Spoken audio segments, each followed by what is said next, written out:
Mahigit 2 bilyong pisong halaga ng mga iligal na droga na nasa bat sa iba't ibang operasyon ang sinunog ng PIDEA kanina. Saksi si Cedric Castillo.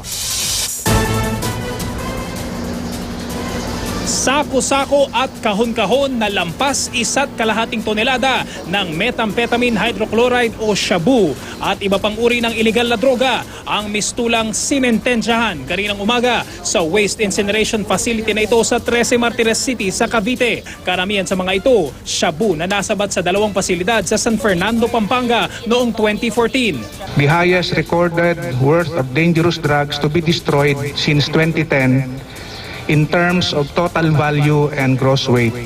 Our activity this morning is PIDEA's way of assuring the public that we are not recycling the confiscated drugs under our custody.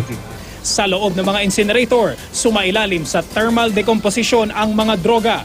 10 hanggang 16 na oras ang itatagal para tuluyang masunog ang mga ito. Sako-sako yan, kahon-kahon ay pinapasok doon sa primary o yung thermal chamber. At sa loob ng chamber na yan, umaabot ng 850 degrees Celsius yung init. At ayon sa PIDEA, pagkatapos na yung lumabas yung byproducts, yung ash o yung abo at saka yung gas, ay hindi na ito mapapakinabangan pa.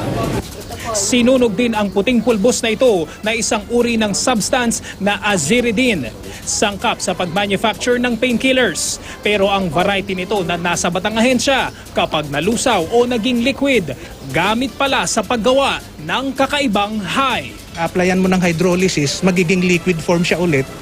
Di pwede mo nang gawing shabu. Meanwhile, nung hindi pa nababawal, kung yan ang ipasok mo isang container van, hindi haharangin ng customs kasi nga hindi pa siya bawal. Pero na ipagbawal na po ng DDB, nakiusap tayo na ipagbawal. Ako si Cedric Castillo, ang inyong saksi.